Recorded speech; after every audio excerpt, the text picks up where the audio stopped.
صباح الخير. عشاق القرفة والحجازية خصوصا يجمعوا هنا الوصفة النهاردة ليكم. هنعمل مع بعض النهاردة الحجازية زي ما الكتاب بيقول، ما فيهاش غلطة. القوام واللون والطعم حاجة ما يتحكيش على جمالها، زي ما بنجيبها من بره وانضف واحلى مليون مرة. واحلى حاجة ان هي مش معقدة، سهلة وبسيطة ومكوناتها ابسط منها كمان. شايفين القوام؟ يلا بينا نشوف هنعمل الحجازية الجميلة دي ازاي بمنتهى البساطة في البيت. ولو اول مرة تتابعوني، انا نسمة الخياط، ما تنسوش تعملوا سبسكرايب للقناة ولايك للفيديو. في بولة هحط كل المكونات الجافة. المكونات الجافة عندي كوبايتين من السميد اللي احنا بنستخدمه في البسبوسة، كوبايتين من الدقيق متعدد الاستخدامات منخول كويس، معلقة كبيرة من الخميرة الفورية، ونص كوباية من السكر الباودر، ورشة بسيطة من الملح. هقلبهم كويس جدا مع بعض، واول ما يختلطوا سوا بروح حاطة عليهم نص كوباية من الزيت ونص كوباية من السمنة، تكون سايلة بس مش سخنة.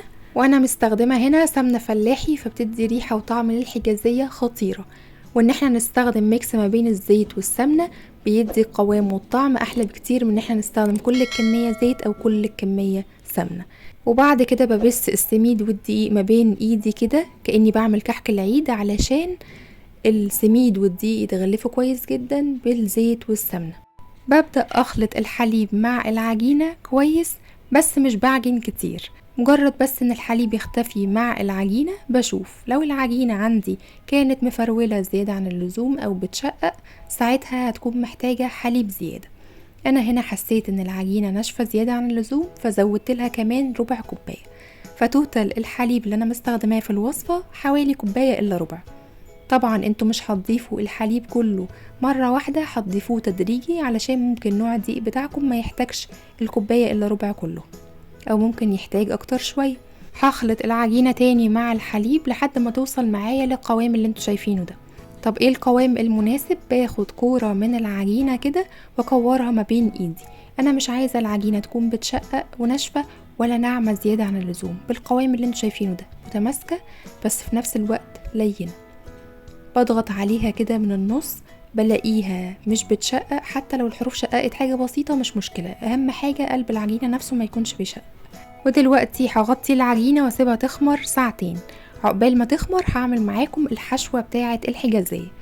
في بولة حطيت كوباية من السكر الحبيبات، عليه كوباية من السميد اللي احنا كنا مستخدمينه برضو في عجينة الحجازية، ومعلقتين كبار مليانين من القرفة، واخلطهم مع بعض لحد ما يندمجوا. وبعد كده بحط عليهم ربع كوباية مية واخلطهم مع بعض لحد ما يوصل معايا قوام الحشوة، بتكون عاملة زي رملة البحر المندية بالمنظر ده. هي كده مظبوطة جدا معايا. نرجع لعجينة الحجازية، هنقسمها نصين.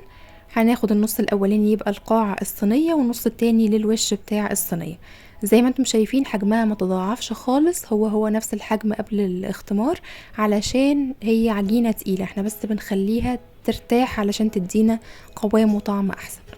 هناخد الجزء الاولاني بفرده على ورقة زبدة بنفس العرض كده بتاع الصينية اللي انا هخبز فيها الحجازية، واضغط الصينية كده فيه بحيث ان انا ابقى عارفة السمك بتاعها يكون قد ايه، واشيل الاطراف بتاعتها.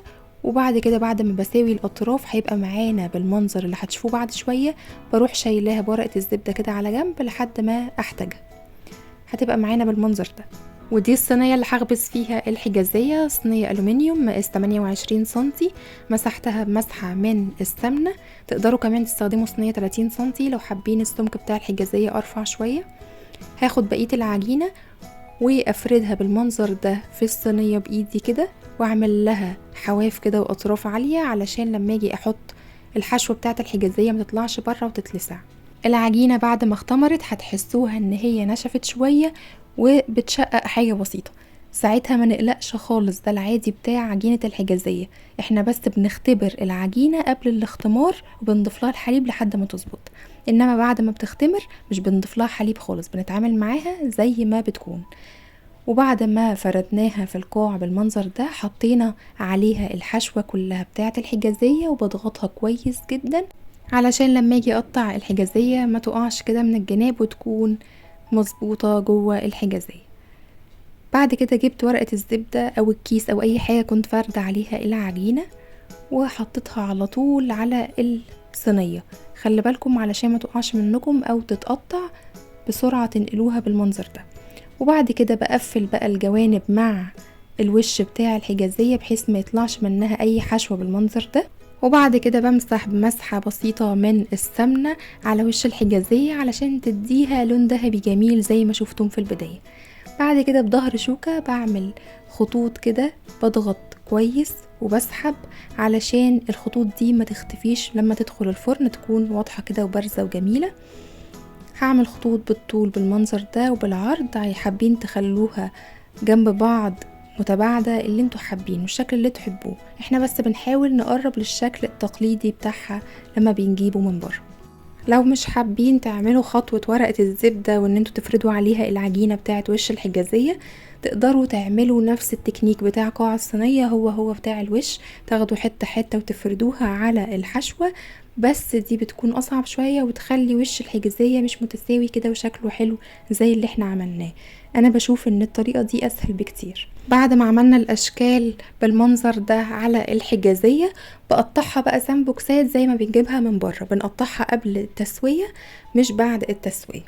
بدخلها فرن متسخن قبل كده على درجة حرارة 200 لحد ما تاخد لون ذهبي جميل زي اللي شفتوه في البداية.